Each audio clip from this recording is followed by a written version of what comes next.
조금 전에 말씀을 드렸던 것처럼 오늘은 종려주일입니다. 오늘은 세계의 모든 교회들이 바로 오늘 이날을 종려주일로 기념하면서 예배하고 또 지키는 날입니다. 예수께서 오래전 나귀를 타고 예루살렘 성에 들어가신 날을 온 교회가 함께 기억하고 또 그분의 모습, 말씀하심, 또 그분의 행동하심을 묵상하며 예배를 드리는 주일이 바로 이 종려주일입니다. 그리고 내일부터는 한 주간을 고난주간으로 우리가 보내게 됩니다. 원래 초대교회에서는 이 고난주간이라는 것이 없었습니다. 부활절을 맞이해서 부활의 기쁨과 감격을 누리는 시간, 날은 있었지만 원래 이 고난주간이 처음부터 있었던 것은 아니었어요. 그런데 주님의 부활을 기념하면서 세계 각처에 흩어져 있었던 그리스도인들이 순례자가 되어서 부활을 맞이한 그날 예루살렘을 자꾸 방문을 하니까 그 당시에 예루살렘의 감독이었던 시릴이라는 감독이 그러면 부활주일 전 한 주간을 예수께서 십자가를 지시기 위해서 한 주간 예루살렘에 들어오셨던 그것을 기념하고 그것을 우리가 기억하고 묵상하는 거룩한 한 주간으로 좀 보내는 것이 좋겠다, 그렇게 생각을 해서 예루살렘 감독이었던 시릴이 이걸 특별한 주간으로 선포한 겁니다. 그것이 이제 우리에게 교회 역사에 있어서 고난주간이 된 거죠. 그래서 고난주간을 지내게 되는 겁니다. 종려주일을 보내고 한 주간 고난주간을 살아야 되는 우리의 성광의 성도님들의 삶을 이렇게 담임 목사로서 이렇게 보면 참 모두들 쉽지 않은 시간을 보내고 있다는 것을 발견하게 됩니다. 하나님께서 여러분들을 긍휼히 여기시고 주님의 은혜가 여러분들의 삶과 삶의 터전과 가정과 자녀들 위해 가득하고 충만하셔서 이 한 주간이 믿음으로 또 주님을 새롭게 묵상하는 은혜로 하나님이 주시는 소망 중에 영적인 복을 누리는 귀한 시간이 될 수 있기를 축원합니다. 오강남 박사라는 분이 쓴 책 종교란 무엇인가를 읽어보면 기독교를 포함한 모든 종교에게 두드러지게 나타나는 공통된 두 가지가 있다고 지적을 합니다. 그 하나는 표층 종교의 길입니다. 좀 어렵지요? 표층 종교의 길이라는 겁니다. 쉬운 말로 말하면 거달기식 종교다, 이렇게 말씀드릴 수 있습니다. 오늘 우리 설교의 본문이 되는 이사야서 1장을 보면 이 표층 종교의 길, 거달기식의 모습을 이사야는 뭐라고 표현하고 있냐면 성전 마당만 밟는 자들이라고 표현합니다. 그러니까 성정 뜰만 밟는 자들, 예전 성경으로 우리가 익숙해진 말로 말씀드릴 수 있습니다. 다른 하나는 심층 종교의 길이라는 거죠. 깊은 깨달음으로 들어가는 종교를 말합니다. 좀 이해하기 좋은 말로 말씀을 바꾸면 우리들이 하나님을 진정으로 예배하고 주께서 우리에게 들려주시는 말씀을 우리의 삶에 적용하면서 성숙한 신앙인으로 살아가는 사람, 이것을 바로 심층 종교의 길을 따르는 사람이다, 이렇게 말할 수 있습니다. 표층 종교에 머무르는 사람은 언제나 내가 중심의 모습을 갖습니다. 자신의 욕망, 나의 욕구를 내가 믿는 종교에 투영하려고 몸부림칩니다. 내가 따르고 내가 믿고 내가 몸담고 있는 종교에서 내가 원하는 것을 얻고 나의 유익이 드러나야만 만족합니다. 그렇지 않으면, 그것이 나에게 되돌아오지 않으면, 보상받지 못하면, 보답되지 않으면, 나의 욕구가 실현되지 않으면 언제든지 그 종교를 버릴 수 있는 자, 떠날 수 있는 자, 그들을 표층 종교의 길을 걷는 사람이라고 말한다는 것이죠. 그에 비해서 심층 종교에 해당하는 자는 항상 내가 죽는 기본적인 요건을 지니고 있는 사람들입니다. 내가 죽고 새로운 나로 살아나는 것, 기독교식으로 말씀을 드리면 하나님의 뜻에 따라 철저히 살기로 결단해서 나의 삶의 모든 부분은 십자가 앞에 다 내려놓고 주께서 십자가에 달려 죽으셨던 것처럼 나의 육체의 모든 욕망과 욕심과 그것들은 십자가로 다 못 박아버리고 나로 인하여 하나님의 영이 임재하시며 우리를 통하여 하나님의 영광이 드러나는 삶을 살기로 결단한 사람들, 이러한 사람들을 바로 심층 종교에 머무르는 자들이다 말하고 있다는 겁니다. 아주 오래전 예수께서 나귀를 타고 예루살렘 성에 들어가실 때 오늘 우리가 종려주일이라고 부르고 기념하는 오늘 예루살렘에 있었던 많은 사람들, 그 당시 예수님을 따랐던 추종자들이 바로 이러한 모습을 보여주었습니다. 예수께서 예루살렘에 입성하실 때 그 성에 살고 있었던 사람들은 다 주님을 맞이하러 나왔습니다. 종려나무 가지를 꺾어서 흔들면서 호산나를 외치면서 나귀 타고 들어오시는 예수님을 환영했습니다. 이스라엘의 왕으로 오시는 분이라고 그들은 확고하게 믿었습니다. 이제 예수가 자신들의 왕이 되어서 그들이 끌어안고 있었던 삶의 문제를 완전하고 완벽하게 해결하실 것이라고 기대하면서 나귀 타고 들어오시는 예수님을 반기고 환영했습니다. 그런데 그들은 얼마 지나지 않아서 자신들이 생각하고 예수님에게 기대했던 것과는 주님이 그대로 움직이시지 않는다는 것을 발견하게 되었습니다. 자신들이 겪고 있었던 그 당시의 정치적인 소갑, 경제적인 어려움, 소외됨, 고난을 현실적으로 풀어주며 해결하며 그의 능력을 통하여 우리의 삶이 좀 더 좋아지게 만들 것이라는 것이 아니라는 것을 알게 되었다는 것입니다. 그러자 그들은 바로 돌변하였습니다. 예수님을 반갑게 맞이했던 태도와는 완전하게 다른 얼굴로 예수를 십자가에 못 박으라고 소리쳤습니다. 자신들에게 아무런 도움이 되지 않는 예수를 십자가에 못 박아 죽여버리라고 외치는 성난 군중으로 변해버렸습니다. 아주 전형적인 표층적인 신앙인의 모습을 그 당시 예루살렘 거민들이 보여주었습니다. 주님은 그들이 바라고 원하는 것 이상을 이루시기 위해서 이 땅에 오신 분입니다. 그것 때문에 주님은 예루살렘 성에 나귀를 타고 들어가셨습니다. 대부분의 그 당시 예루살렘 사람들, 예수님을 따랐던 추종자들은 그러한 예수님을 바라보면서 껍데기의 신앙으로 자신의 현실적인 유익만을 계산하고 있었습니다. 이들의 관심은 진정한 진리의 길이 무엇인지에 있지 않았습니다. 이들의 관심은 우리가 어떻게 하면 이 세상을 진리대로 살아갈 수 있는 것인지에 대하여 아무런 관심이 없었습니다. 단지 지금 무엇이 나에게 유리한가, 오늘 내가 무엇을 얻을 수 있는가, 그것에만 유리한 것만 따지는 사람들이었습니다. 이렇게 예수님을 거달기 식으로만 하는 자들은 결국 주님을 십자가에 못 박아버리는 주역들이 되어버렸습니다. 오늘의 말씀을 듣고 하나님의 음성을 들어야 하는 우리의 성광의 모든 성도들이 깊이 생각해 보아야 하는 지점이 바로 이것임을 깨달을 수 있기를 기원합니다. 영적으로 성숙해지지 못하는 사람은 결국 주님을 죽입니다. 표층 신앙인의 모습과 같이 늘 그 자리에 머물러서 나만의 필요만을 요구하는 자는 또다시 주님을 십자가에 못 박아버리는 사람이 되어버립니다.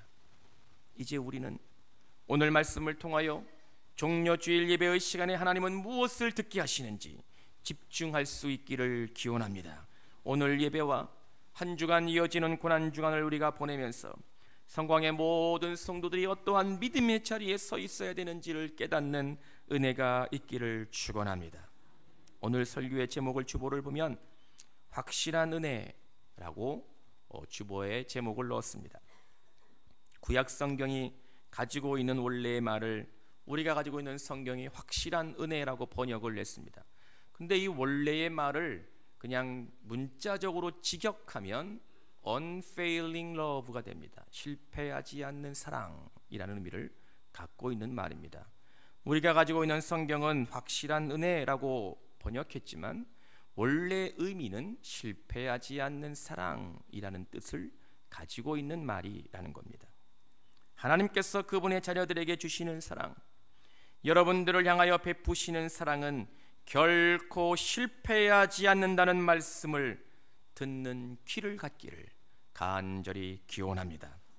이것이 여러분들 안으로 들어오시는 메시아, 여러분들의 삶 속에 찾아오시는 예수 그리스도를 어떻게 바라보아야 되는지를 알게 하는 가장 중요한 신앙의 본질이 되는 겁니다. 사실 우리 모두는 늘 실패한 사랑을 경험합니다. 사랑에 실패합니다. 다른 말로 우리의 사랑이 완전하지 못하다는 것입니다. 그 사랑이 어떠한 종류의 것이든 누가 하는 사랑이든 엄밀한 의미에서 우리의 사랑은 결코 완전하거나 완벽하지 않습니다. 제가 청년 시절 학생들을 가르쳤던 고등부, 우리 교회에서는 바울나무라고 부르고 있는 학생들을 지도하는 교사였을 때, 고등부 교사였을 때 저는 종종 제가 그 당시 가르쳤던 학생들을 향하여 하나님의 사랑, 예수님의 사랑과 우리 인간들이 누리고 경험하는 사랑과 어떠한 차이가 있는지를 하나님의 사랑과 주로 남녀 간에 나누는 사랑과 비교하면서 설명하곤 했습니다. 사랑이라면 남녀 간의 사랑이 가장 머릿속에 빨리 떠오를 시절을 살고 있었던 그 당시의 아이들에게 하나님의 사랑이 우리의 것과 얼마나 어떻게 다른지를 잘 알려주는 중요한 방법이고 수단이라고 저는 그 당시에 생각을 했습니다. 그런데 지금 돌이켜보면 남녀 간의 사랑을 하나님의 사랑과 비교한다는 것은 그야말로 어불성설이었다는 것을 이제 알게 되었습니다. 이 두 사랑은 도저히 비교의 대상이 되는 사랑이 아닙니다. 비교하려고 동일선상에 놓을 수 있는 종류의 사랑이 아닙니다. 도저히 두 사를 언급할 수 없을 정도의 근본적인 차이를 가지고 있는 사랑이라는 것을 나중에야 이제 알게 되었습니다. 그렇다고 젊은 남자와 여자가 서로 사랑을 고백하고 사랑하는 삶을 산다는 것이 형편없고 그러지 말아야 된다는 것을 뜻하는 것은 아닙니다. 단지 그 사랑이 도저히 하나님께서 우리를 향하여 베풀고 우리를 향하여 주시는 그 사랑과는 하늘과 땅의 차이라고 할 만큼 본질적으로 다르다는 것입니다. 이것을 잘 알지 못했던 시절 저는 꽤 열심히 하나님의 베푸시는 사랑이 얼마나 큰 것인지를 그러한 방법으로 설명을 하곤 했습니다. 그렇다면 지금은, 목사된 지금은 어떠한 비유를 가지고 하나님의 사랑을 말할 수 있겠습니까? 이러한 고민이 생길 수밖에 없는 이유는 하나님의 사랑이 대부분의 많은 사람들에게 있어서 마치 실체가 없는 것처럼 여겨지고 생각되기 때문입니다. 사랑을 주시는 분, 사랑하시는 하나님, 우리에게 사랑을 베풀고 계시는 하나님이 우리의 눈으로 보이시지 않기 때문에 빚어지는 현상입니다. 그렇기 때문에 우리는 그러한 하나님의 사랑을 부모가 자식을 향하여 주는 무한한 사랑을 가지고 설명하려고 합니다. 이것이 바로 현존하고 가장 실질적이고 효과적인 시도이기 때문입니다. 부모의 사랑이 완전하거나 부모가 자식을 향하여 베푸는 사랑이 완벽해서가 아니라 이것만큼 하나님의 사랑을 더 잘 설명할 수 없어서일 뿐입니다. 사실 부모로 살고 계시는 저를 포함한 여러분들 모두가 그 사랑이 때로 상황에 따라서 형편에 따라서 완전하거나 완벽하지 않다는 것을 우리는 너무도 잘 알고 있습니다. 그러나 하나님의 사랑은 완전하십니다.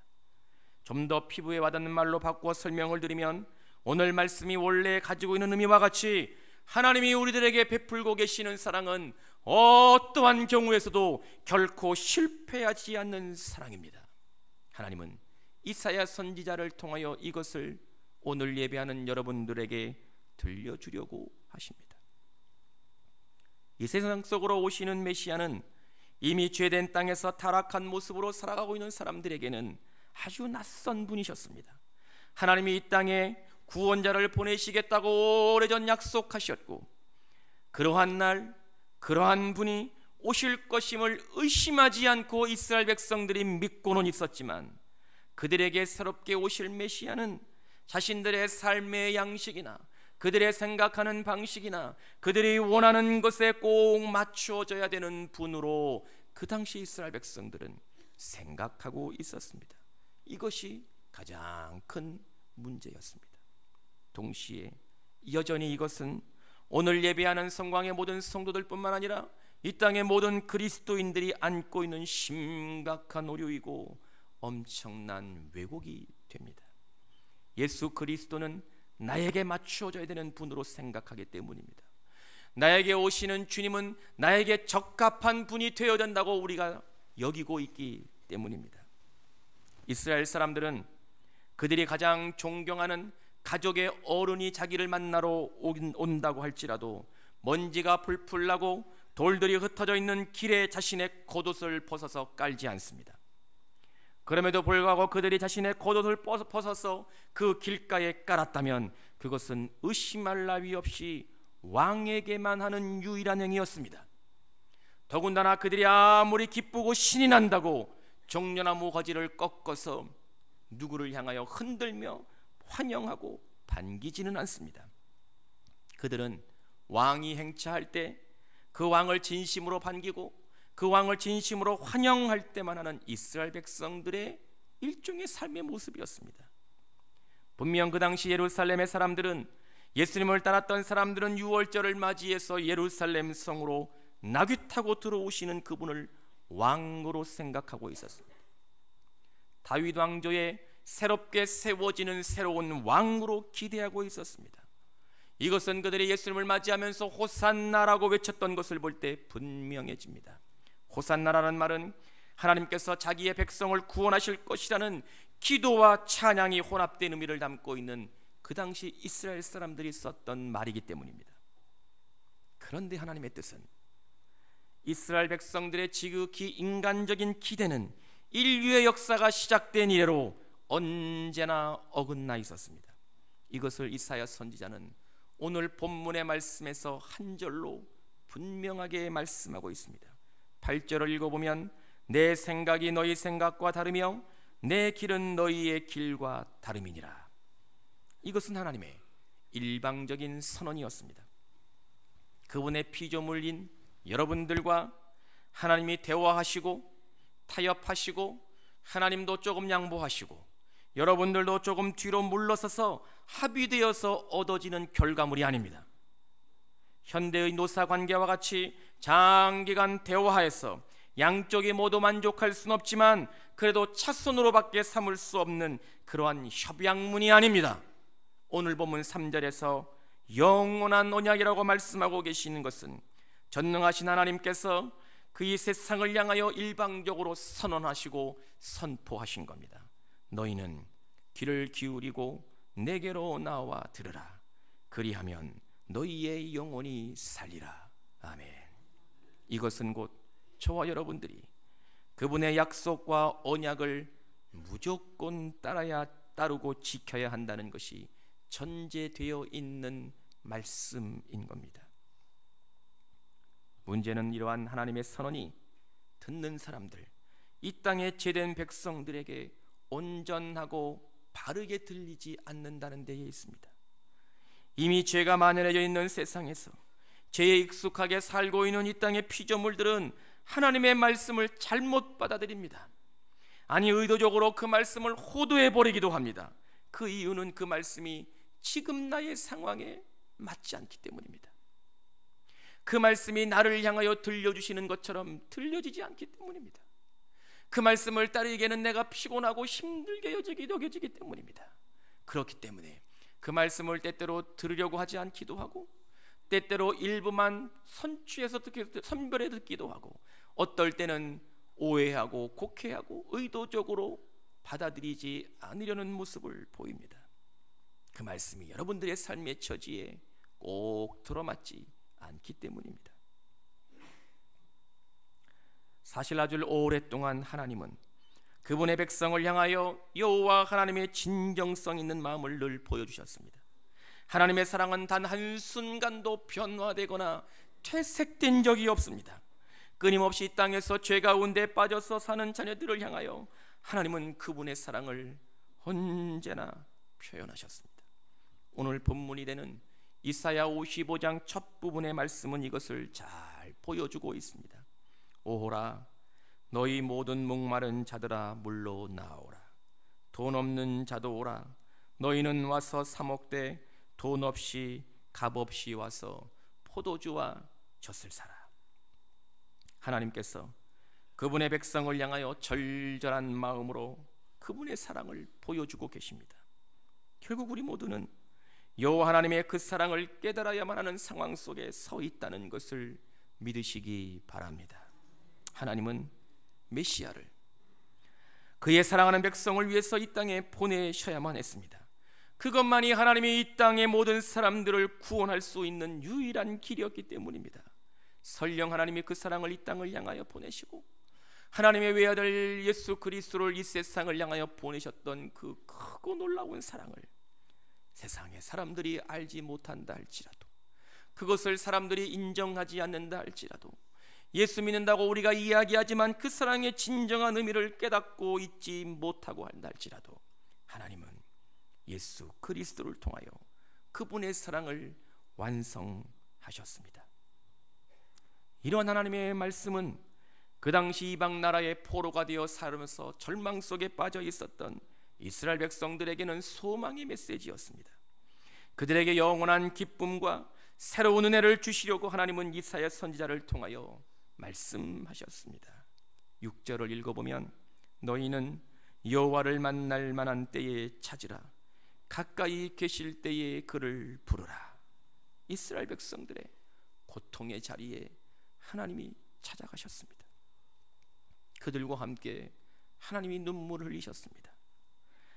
그들을 바라보시면서 안타까워하셨던 하나님, 그들에게 임재하시기를 원하셨습니다. 힘겨운 삶의 고난과 고통 속에 빠져 있었던 이스라엘 백성들은 그때 하나님을 찾아야만 했습니다. 그 당시 그들은 여호와 하나님을 불러야만 했습니다. 그것만이 그들이 살 수 있는 유일한 길이며 방법이었습니다. 하나님은 그들을 진정으로 만나고자 하셨습니다. 그들 안에 온전히 거하고자 하셨습니다. 그래서 11절과 같이 나의 기뻐하는 뜻을 이루며 내가 보낸 일의 형통함을 그들과 함께 누리려고 말씀하셨습니다. 하나님은 그분의 백성을 향하여 베푸시는 그 놀라운 사랑, 그것이 바로 오늘 설교의 제목과 같은 확실한 은혜임을 깨달을 수 있기를 기원합니다. 하나님께서 그분의 자녀들을 향하여 베푸시는 사랑은 결코 실패하는 것이 없는, 실패하지 않는 은혜임을 깨닫는 은혜가 있기를 축원합니다. 이 시간 여러분들과 함께 찬양을 하나 하려고 합니다.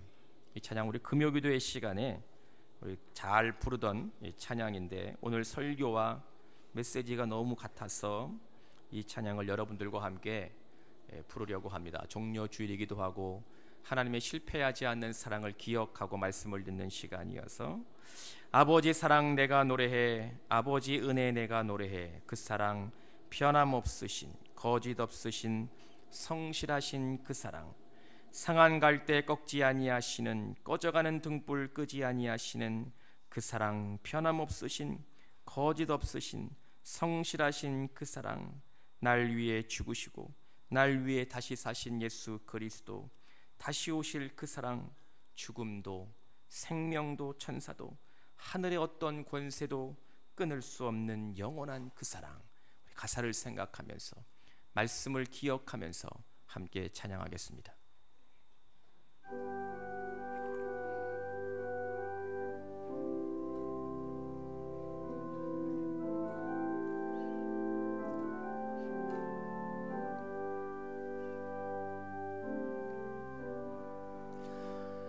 아버지 사랑 내가 노래해, 아버지 은혜 내가 노래해, 그 사랑 변함없으신 거짓 없으신 성실하신 그 사랑, 상한 갈 때 꺾지 않으시는, 꺼져가는 등불 끄지 않는 그 사랑 변함없으신 거짓 없으신 성실하신 그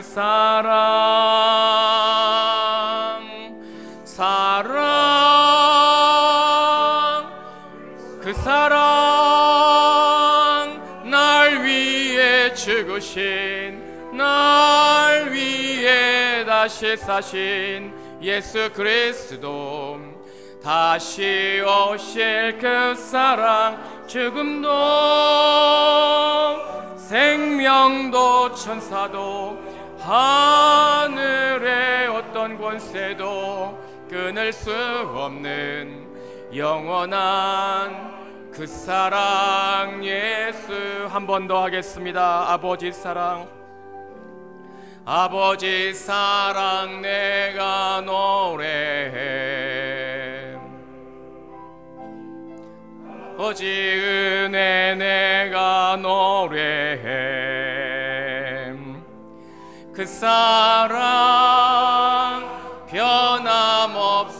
변함없으신 거짓 없으신 성실하신 그 사랑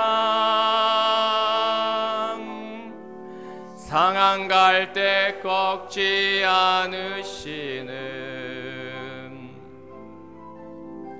꺼져가는 등불 끄지 않는 그 사랑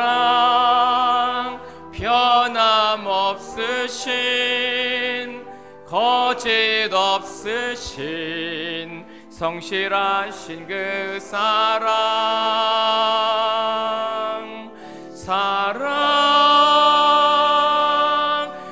그 사랑 날 위해 죽으신 날 위해 다시 사신 예수 그리스도 다시 오실 그 사랑 죽음도 생명도 천사도 하늘의 어떤 권세도 끊을 수 없는 영원한 그 사랑 예수. 할렐루야, 할렐루야. 종려주일은 하나님의 확실한 은혜, 결코 실패하지 않는 사랑을 다시 확인시키는 날입니다. 그것은 예수께서 이스라엘의 구원을 위해서 이 땅의 모든 사람들이 죄의 쇠사슬에 얽매여 어찌해 볼 수 없는 죄악된 그의 삶으로부터 우리를 살리시고 구원하시려는 하나님의 위대한 결단이셨기 때문입니다. 그것을 통하여 우리 모두는 새로운 삶에 대한 소망을 갖게 하셨습니다. 주께서 십자가를 지심으로 오늘 예배하는 여러분들 한 분 한 분이 하나님의 사랑 안에 거하여 살게 되었습니다. 이 사랑만이, 이 하나님의 놀라운 사랑만이 세상의 그 어떠한 것으로부터 얻을 수 없는, 이 세상 누구도 여러분들에게 줄 수 없는 하나님의 확실한 은혜임을 깨달을 수 있기를 축원합니다. 하나님의 사랑은 여러분들에게 결코 실패하는 사랑이 아닙니다. 하나님의 사랑은 우리 모두에게 결코 실패할 수 없는 사랑입니다. 오늘 종려주일을 시작으로 한 주간 주께서 십자가를 지시는 금요일까지 한 주간 그 고난주간을 보내는 우리 모두에게 하나님의 베푸시는 이 확실한 은혜가 여러분들의 삶에서 실패하지 않는 사랑으로 경험되고 고백되어서 이 한 주간이 의미 없이 보내는 것이 아니라, 이 한 주간의 시간을 아무런 목적 없이 흘려보내는 것이 아니라 하나님을 사랑을 기억하며 주님의 고난을 우리가 묵상하며 깊은 감사와 은혜가 넘치는 복된 한 주간 되시기를 축원합니다. 기도하겠습니다. 전능하신 하나님, 오늘 우리에게 들려주셨던 말씀과 같이 우리를 향하여 베풀고 계시는 하나님의 확실한 은혜, 실패하지 않는 사랑으로 우리가 새로운 믿음과 하나님의 능력과 은혜를 누리고 이 땅에 살게 하여 주옵소서. 고난주간 한 주간을 보내며 주님의 그분의 가심의 모습을 우리도 기억하며 거룩한 한 주간의 삶이 될 수 있도록 인도하여 주옵소서. 예수님의 이름으로 기도하옵나이다. 아멘.